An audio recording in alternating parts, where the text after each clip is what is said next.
Welcome back, Jobins, to another episode of What the X. This is WTX, episode 29. One more episode to the big 30, so that's exciting. I can't wait for that. Thank you guys so much for tuning in week by week. Can't believe, again, like I'm said, 29 episodes. It's been pretty crazy. It's been a week since the election night, and we got the results in with Donald J. Trump winning as president.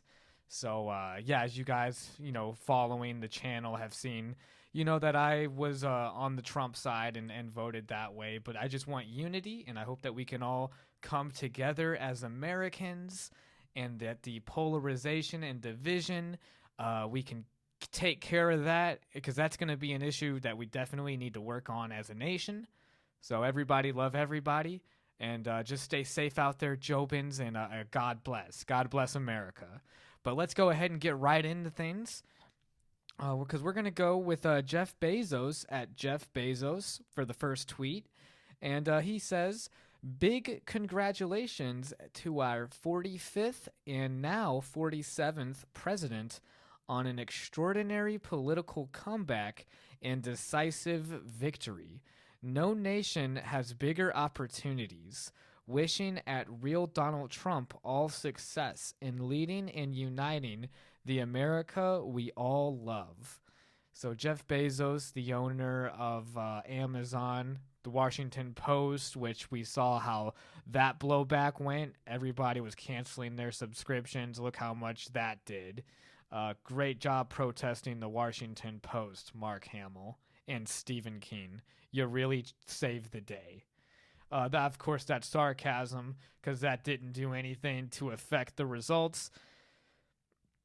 And what's interesting, too, is that Jeff seems very happy for Donald Trump becoming president. I think that has a lot to do with the next tweet that we're going to go over as well, Jobins, just with trying to strip away the bureaucracy that seems to have, roadblocks to technological advancements. And who knows how much further we would be on a technological standpoint if we weren't roadblocked as we seem to be all the time, which was something that Elon was kind of running on with Donald Trump. So it's cool to see Jeff is, again, uniting. Let's just all try to be happy that we got a president now and just see how things go. I have high hopes. So, Jobins, let's just all be in prayer and just hope everything works out. And let's make America great together. But to move forward now with the next tweet that I kind of think ties in with the Jeff Bezos congratulatory tweet after the election was announced. Elon Musk, he shared an image of the statement that was from Donald Trump himself, dated November 12th, 2024. Jobins, I'll put it right up on the screen here, but I think this is good to read. I am pleased to announce that the great Elon Musk, working in conjunction with American patriot Vivek Ramaswamy, will lead the Department of Government Efficiency, otherwise known as DOGE. Pretty funny that they would go ahead and do DOGE as the acronym, given Elon Musk having his affiliation with DOGE before the crypto coin and now having a Department of Government Efficiency, which also just happens to be called DOGE, just to kind of give you, Jobins, a little context on the name. Together, these two wonderful Americans will pave the way for my administration to dismantle government bureaucracy, slash excess regulations, cut wasteful expenditures, and restructure federal agencies. Essential to the Save America movement. This will send shockwaves through the system, and anyone involved in government waste, which is a lot of people, stated Mr. Musk. It will become potentially the Manhattan Project of our time. Republican politicians have dreamed about the objectives of DOGE for a very long time. To drive this kind of drastic change, the Department of Government Efficiency will provide advice and guidance from outside of government and will partner with the White House and Office of Management and Budget to drive large-scale structural reform and create an entrepreneurial approach to government never seen before. I look forward to Elon and Vivek making changes to the federal bureaucracy with an eye on efficiency and, at the same time, making life better for all Americans. Importantly, we will drive out the massive waste and fraud which exists throughout our annual $6.5 trillion of government spending. They will work together to liberate our economy and make the U.S. government accountable to we the people. Their work will conclude no later than July 4th, 2026. A smaller government with more efficiency and less bureaucracy will be the perfect gift to America on the 250th anniversary of the Declaration of Independence. I am confident they will succeed.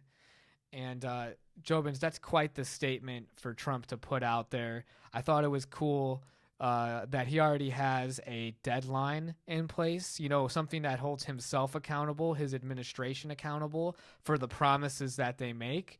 I recall back in Biden's administration and, you know, that we had seen all these promises being made and there was never a deadline. There never seemed to be a date for when it would be accomplished.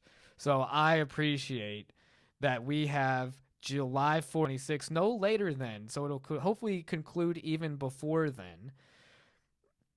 As well as just the idea that I've always been about this, Jobins. I've talked about it a lot. I get really upset to hear the rhetoric of more taxation. You know, one of the founding principles, you know, our founding fathers were against taxation without representation. And I don't feel that we as American taxpayers were being fairly represented by our own government with where their money was going towards.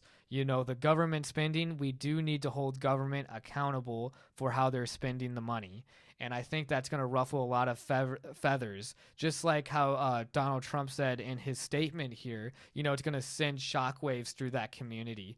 And Jobins, that's another reason, too, I think this election was so divisive. So much money being funded towards Kamala Harris's campaign. And part of me thinks, why was her campaign so heavily funded? Why not just take a loss and just get ready to get a new candidate that'll be better suited for taking the place of the last president, instead of putting all your eggs in one basket and putting all your money with Harris and, you know, a campaign, quite frankly, that was doomed to fail from the beginning. You know, as soon as we saw that even the coup against Joe and he had to step down, and I think that made him and Jill both bitter towards the party. A lot of jokes are out there right now that Joe Biden secretly voted for Trump. Obviously, I think that's a joke. I don't think that happened. But it just goes to show that the campaign that Harris was running, again, I just feel was doomed from the start. And it's interesting to me why they would put so much money. That was my original point, throwing so much money towards the campaign. Just to, I feel like, in my opinion, Jobins, and maybe I'm wrong about this, maybe I'm looking too much into it, but in my opinion, it looks like they were spending so much money, like the Michael Bloombergs, the other billionaire donors, because they're going to get exposed here because of all the money that they're giving to the government, you know, and then all these tax dollars probably, in my opinion, being misappropriated, you know, not spent how we are supposed to see the budget come out. Because that's really crazy to me. $6.5 trillion of government spending, Jobins. And again, another thing, too, I don't know how he's going to address the military-industrial complex. I know there's that revolving door relationship that the Pentagon has with the corporations, you know, the big businesses that create the bullets and ammunition, the rockets, all the technology and equipment that the U.S. military gets.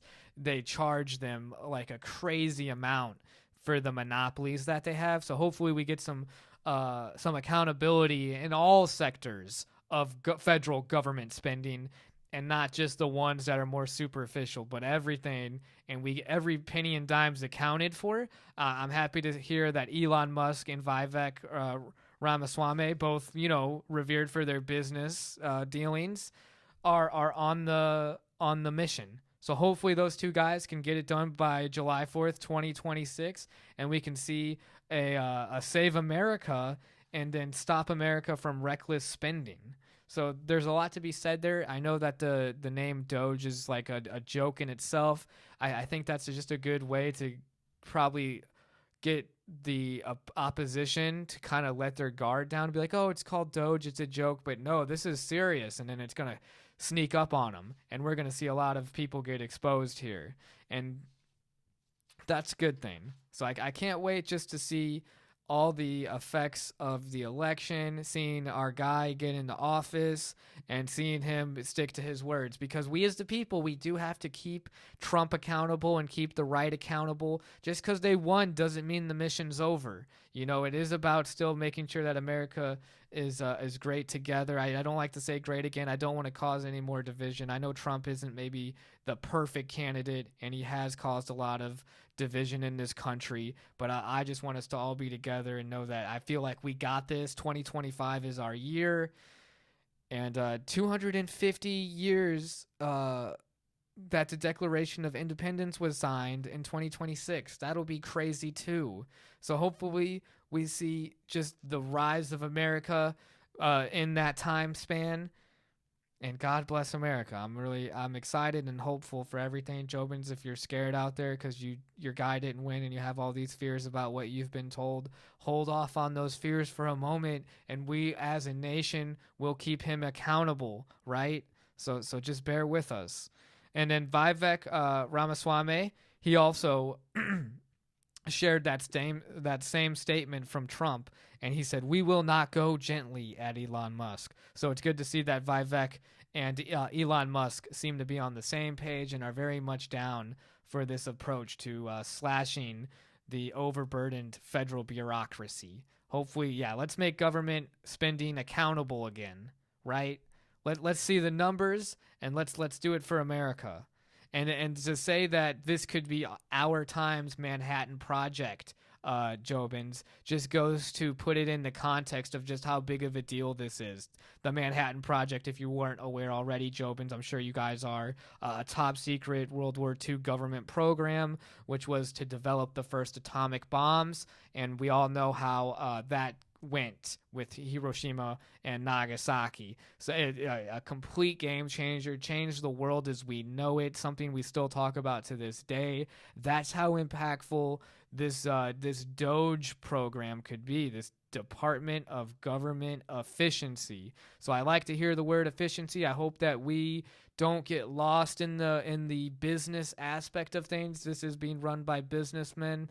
It's all about numbers at the end of the day. Let's try to retain our soul still, because I think there's a good balance there, Jobins, on business, but also on like human rights and the Constitution, and holding these things in a good yin-yang, as you will, and not to be overburdened by the bureaucracy, and not to have this money being this is basically fraud and extortion at this point, when we have government officials who are pocketing off the tax dollars of our hard-earned cash. So this is for all Americans, right? This is so that our tax dollars are being spent the right way.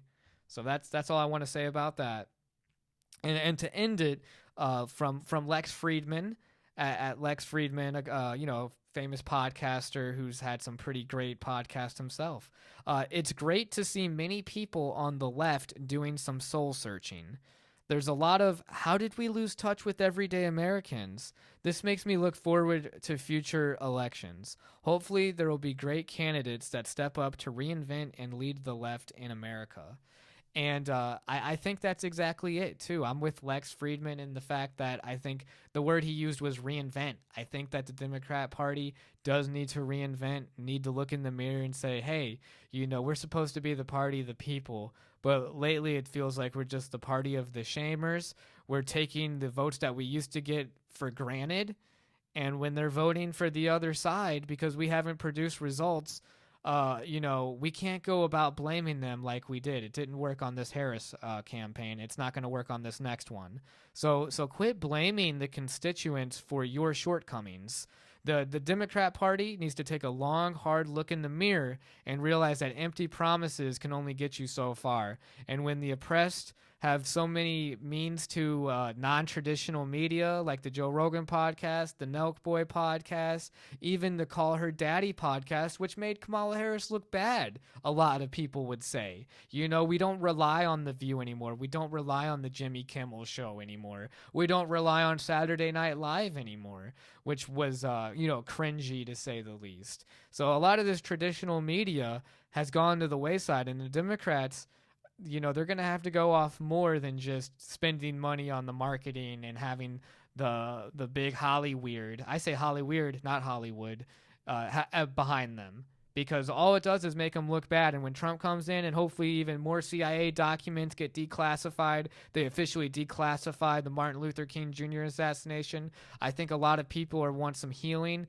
and want some exposure. And I hope that these politicians that are so scared and funded so much money towards the Kamala campaign and knew what was going to happen when Trump comes to office, when they get exposed, I think we'll find a true healing process then. And the Democrats, hopefully can reinvent and find themselves as, again, for the party of the people. Because right now, they are not the party of the people, but the party of secrets and shaming. And we're tired of it. So thank you so much, everyone, for watching. This has been another episode of What the X, WTX episode 29. It's already been a week with Trump being announced as president-elect right now till inauguration in January. Stay safe out there, Jobins. God bless America. God bless this amazing country. Thank you so much, guys. You all have a good night. Please like and subscribe if you haven't already. What the X?